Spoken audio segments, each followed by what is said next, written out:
How's it going? I'm Michael and this is Budget Bills. My dad and I bring rusty, crusty old cars back to life.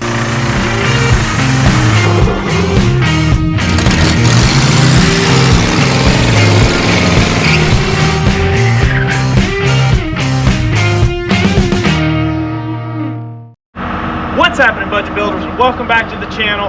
Well, if you can't tell, we're back at the scrapyard that we bought the Porsche and the Toyota Hilux from, and my friend Eric gave me a call.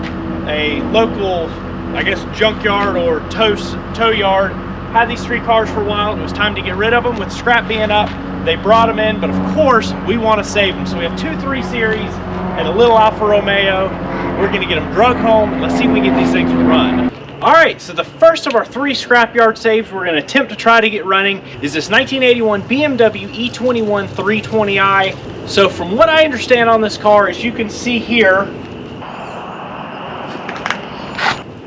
the last time this car was actually inspected was 1989, 1990. Right around 1990, the car had a fender bender. As you can tell, the hood and this fender are a little shinier than the rest of it.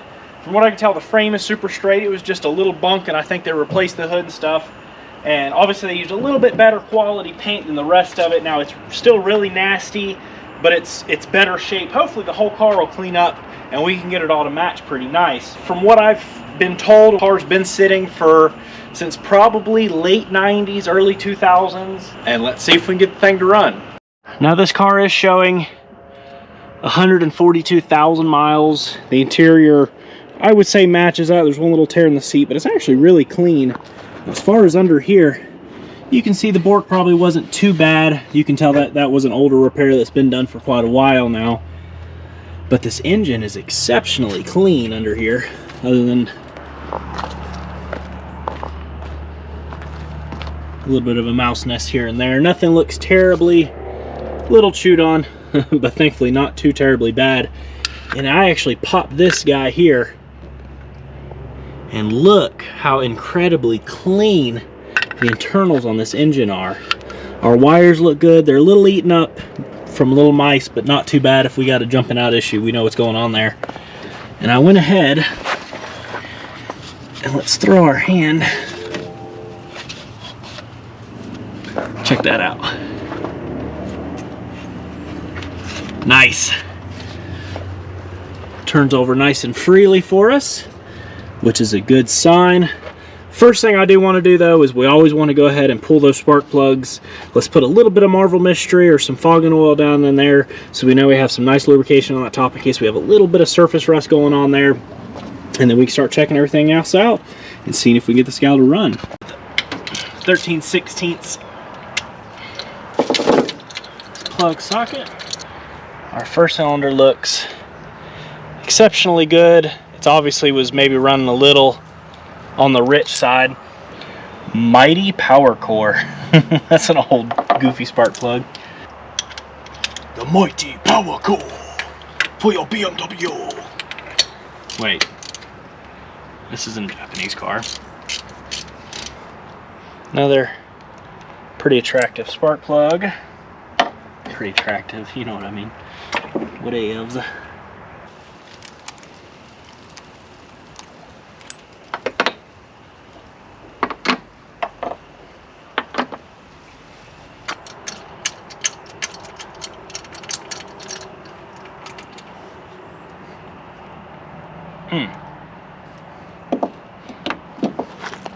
That one looks good, but it looks completely different. So like the last time it looked like maybe it was clean. Like the last time it was run, maybe it had a running issue. Maybe they did the work to it and tried to fire it off and it didn't run good, so they gave up on it. Oh boy.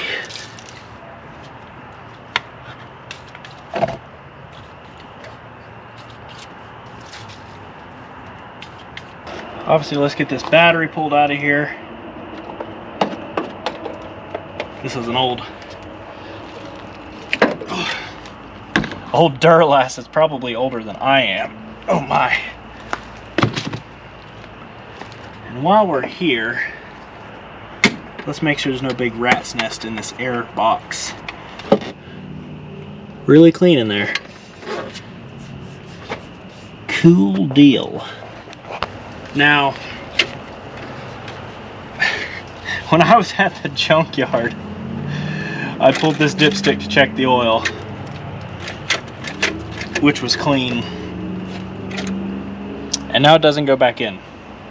So I'm really not sure what's going on there, but that's something we'll have to figure out. Let's slap our battery in here and see what happens.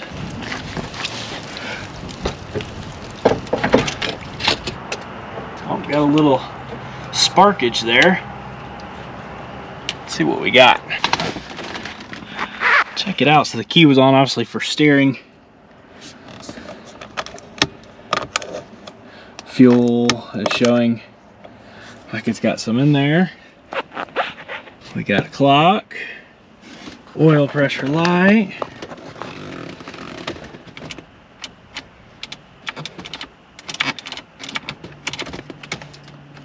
no blower of any kind. All right, let's give this key a quick turn and see what happens. Uh-oh.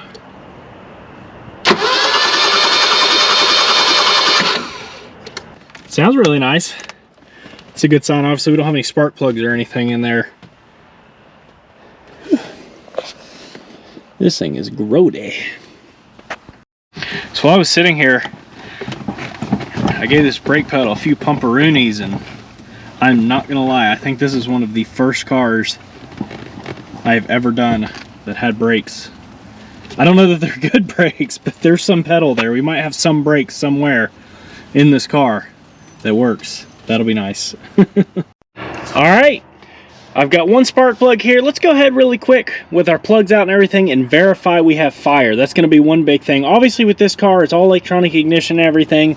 So as long as all our connections are good, our computer, we have power everywhere we need, we should have fire here. If we don't, oh boy. So let's go ahead and see what we got.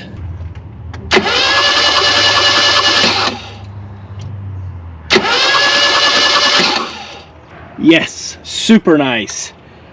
That's a good sign. All right, so while we were turning this thing over, checking spark, I did put my phone up underneath and could actually hear the fuel pump running.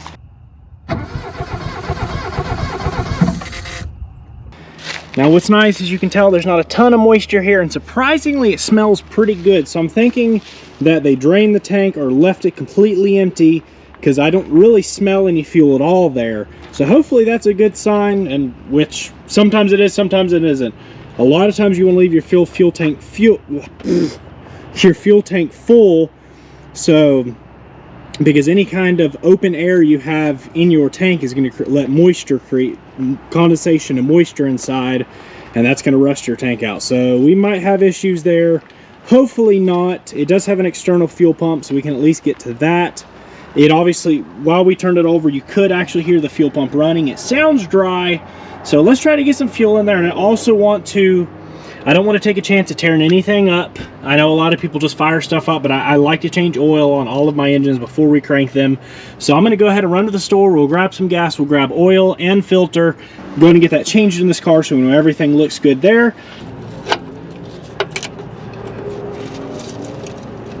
Holy crap.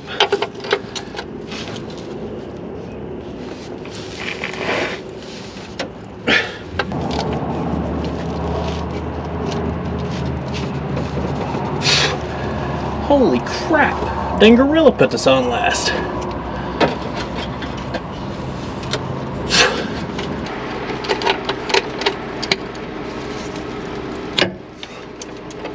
There she goes.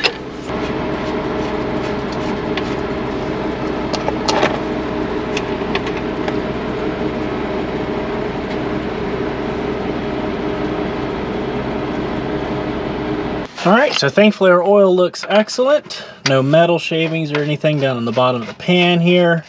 We'll put this plug back on, but maybe not quite so darn tight. Good. You've gotta be... Bye, Felicia. All right, got that filter pulled there. It is quite a bit older filter, but what's nice to see is just that little bit of turning over actually pulled oil all the way up and filled that whole filter full. So that's really nice to see. I'm gonna run to the store now and go ahead and grab everything we need.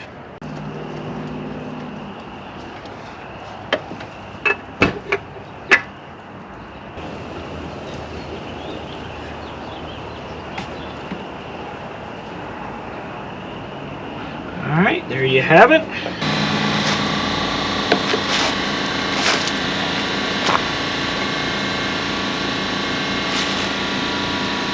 So tell me this, and maybe I'm the only one. Do you stick all of your funnels by size? Oh my goodness. In this funnel, so every time you want to use this funnel, you have to pull every single funnel you have out. And then you end up sprawling them out everywhere. That's probably good enough for now. Now this thing has like 3 fuel filters, so like I said, it didn't smell terrible, but it's probably got old leaded gas in it, and that's probably why it doesn't smell too bad instead of this ethanol junk that we have nowadays. So this thing's probably going to be kind of loud because obviously first thing that happened when it went to the scrapyard was they picked it up and cut the catalytic converter out from under it. So it's probably going to be straight manifold, but fingers crossed, let's see what it does. This is always like one of the most nervous but exciting parts of bringing a car back. It's finding out if it'll run.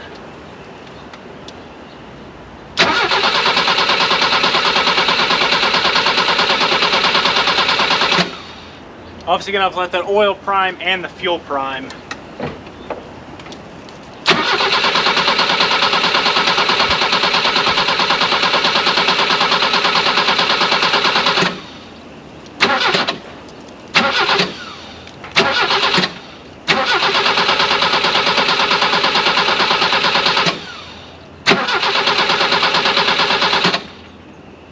Our oil pressure light's actually kicking off, which is a good sign. That means we're building enough pressure to push that relief and kick that oil pressure light off. So that's really good.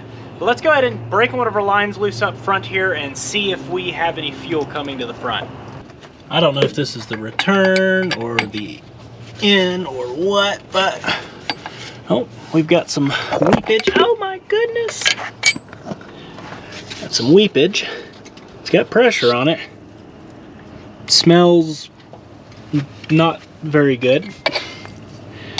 Oh, it ought to crank on that, right? What do we do? What do we do? I've never messed with this style fuel injection. I know the old Volkswagens had it, but everything I had was diesel. So, all right. So I broke all these top lines loose, and it appears I only have one that actually has fuel in it. So I'm thinking I think each of these have little spring-loaded pins or something that actually allows fuel through. So I am going to try that right there.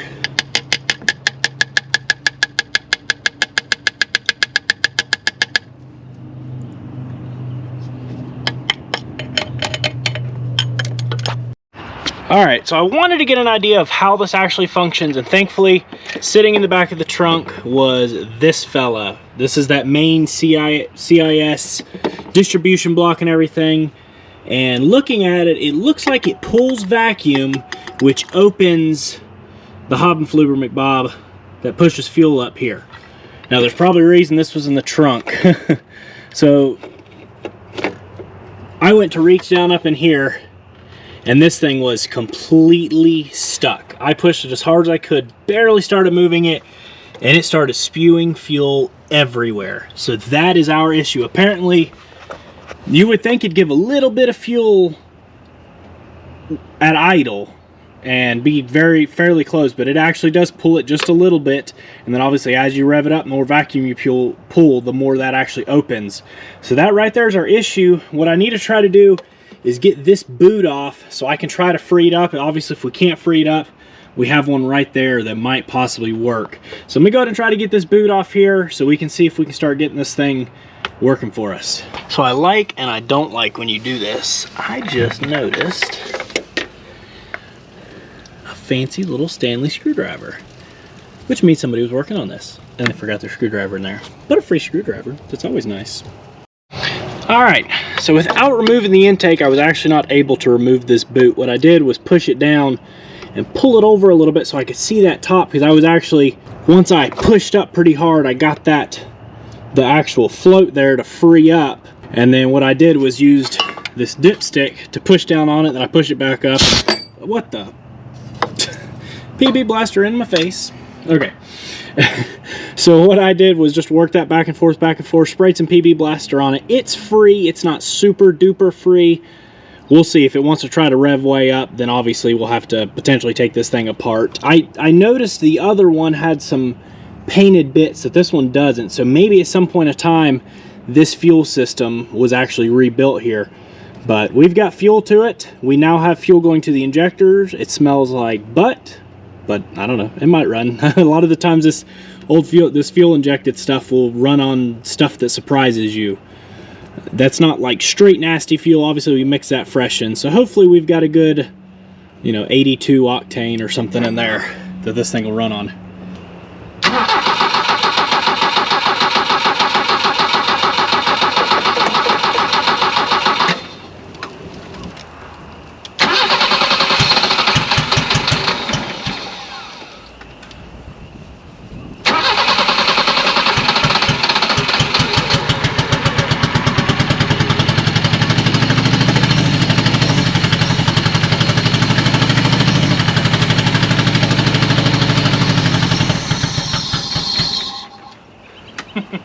Well, there's a cylinder or two. Well, it runs. Obviously, we're short a couple cylinders. I'm gonna go with it's probably an injector issue, just with knowing that that CIS plunger and everything was stuck anyways. We've probably got some stuff stuck in those injectors.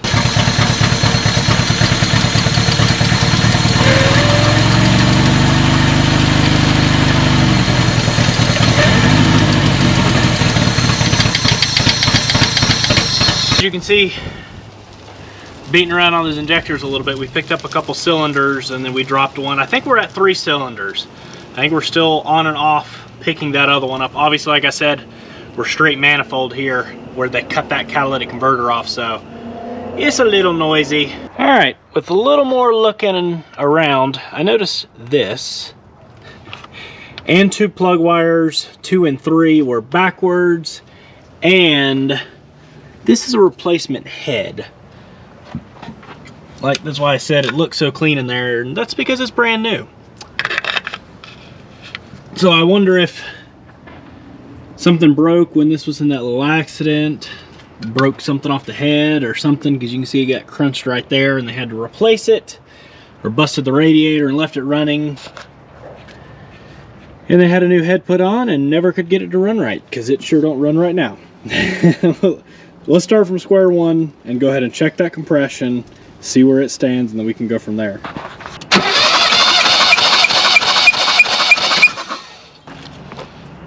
Dead even.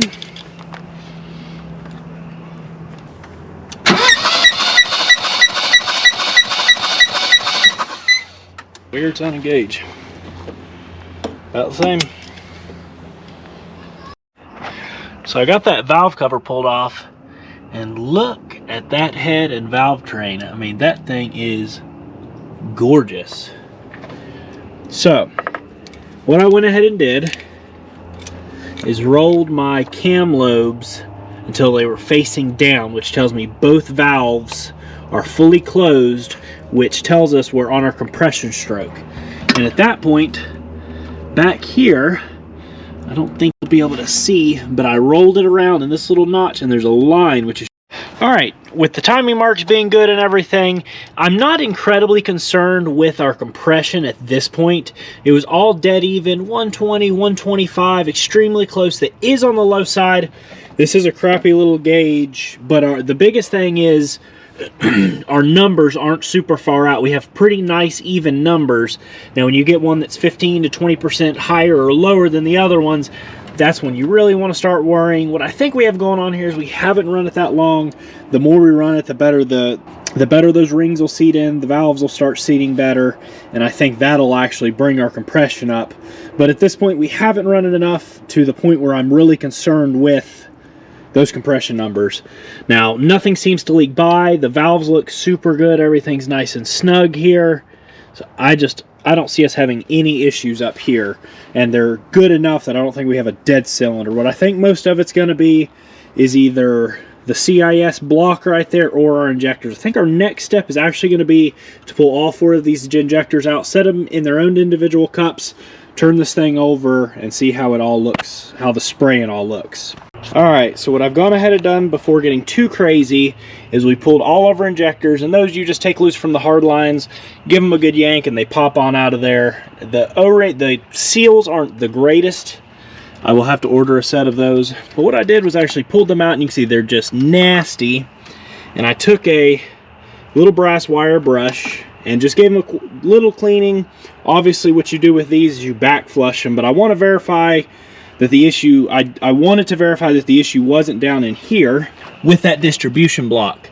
And so this distribution block is actually that spare one that we had in the trunk.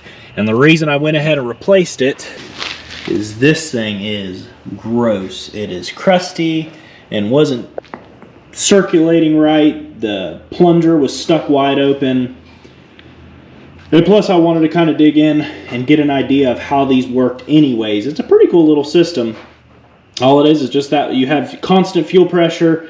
The little plunger rises up and allows your pressure to go to each of your outlets here. And what's kind of cool is they each have their own individual screen. They're almost like a little injector screen, and then you're also screened inside the injector. So it's kind of cool. You're double screened there. So the injector should be okay. Obviously there could be some varnish in there, but honestly, even though this was crusty, the screens themselves really weren't all that bad. So I think those injectors are going to be okay.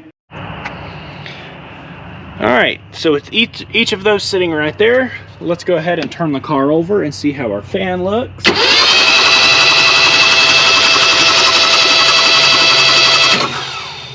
I'm not sure that you can even tell, but it does have a nice even spray.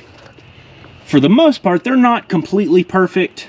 But compared to what it was before when we had the old one on there, this one was blowing a bunch, this one was blowing a little bit, and it was, if after you cut the car off, this thing was still spraying fuel everywhere, and it was just an absolute mess. And I think a lot of what we had going on was just way too much fueling, so much raw fuel being dumped down in those cylinders, and that was a lot of our issues there. So now that we have this replaced, and that working, I think it'll be good enough. Like I said, we'll run some additives and stuff that I think will further finish cleaning off those injectors, because for the most part, it should just be some tarnish that could be giving us some issues there.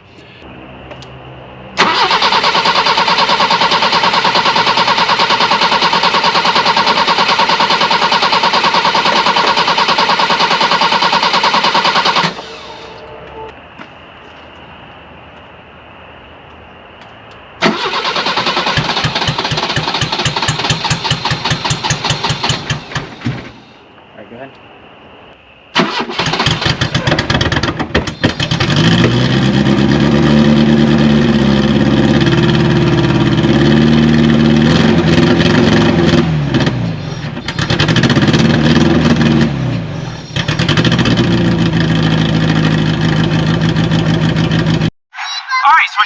Time yesterday evening, once it started getting dark, and I actually went through and pulled all of these injectors again, and actually went through and back flushed all of them.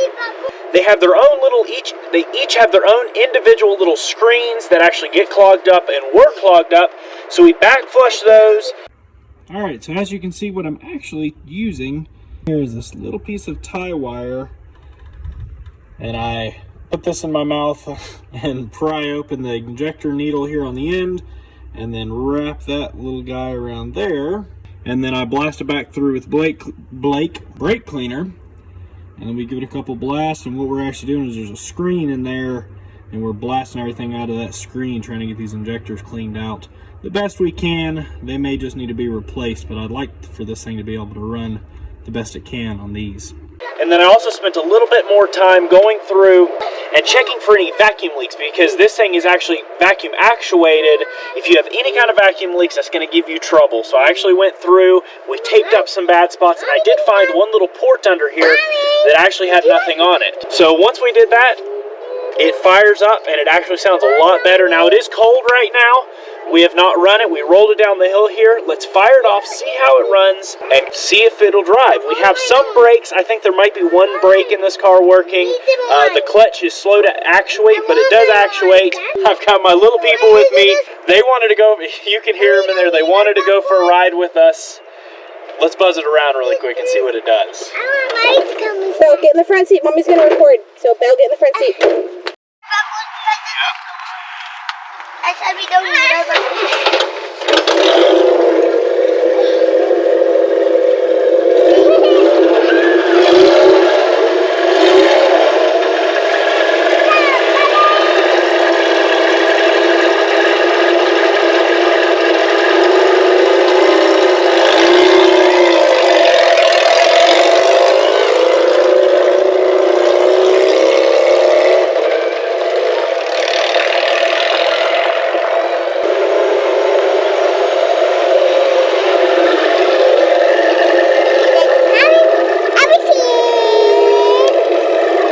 What do you guys say? I want a picture.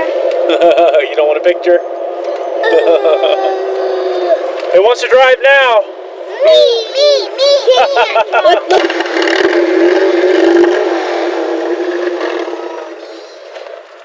Hold on, guys.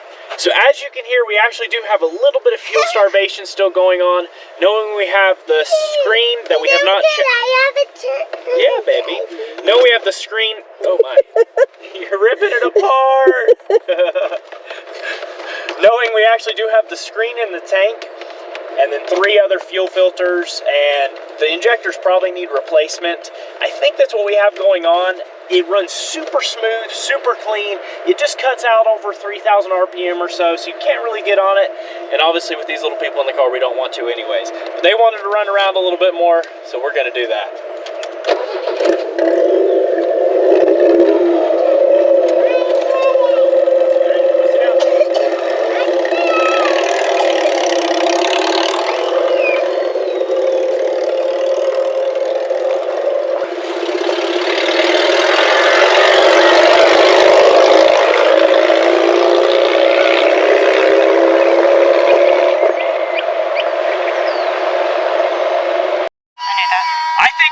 Fresh fuel and some injector cleaner, some solvent or something, I think the car will clean up with some drive time.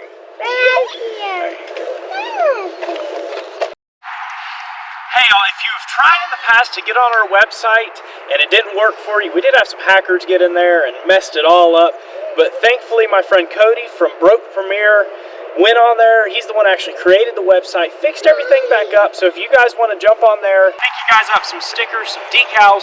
Pretty soon we will have hats, shirts, and hoodies on there. But if y'all will go check his channel out, show him some love and support. He does newer modern revivals, kind of like what we do. I'll put a link to his channel down in the description. Obviously with some runtime, this car started to clear up better, and I think it'll really clear up nicely. But this just goes to show what you can do with something that you save that is destined for the scrapyard. We took a little bit of time, a couple days, went through the mechanicals and the fuel system on this car, got it running and moving down the road. If you guys want to see more on this kind of stuff, be sure to hit the subscribe button, notification bell. Peace out, and catch y'all on the flip side.